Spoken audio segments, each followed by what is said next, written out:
A plus B, C, métaphore, grammaire, W, hypothèse, oxymore. Sache que ça se cache et cache que ça ne se sache. Y et Z.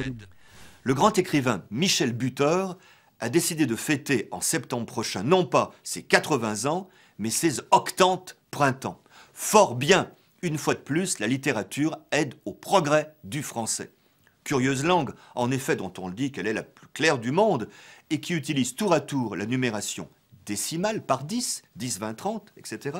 La numération vicésimale par 20, 80, et un mélange des deux, 70, 90. L'usage de la numération vicésimale est dû, pense-t-on, à une influence celte. Nos ancêtres, les Gaulois, comptaient par 20.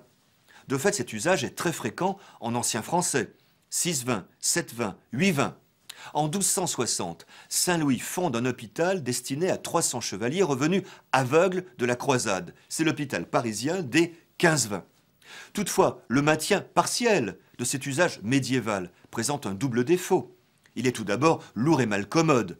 93, 9-3 est plus simple.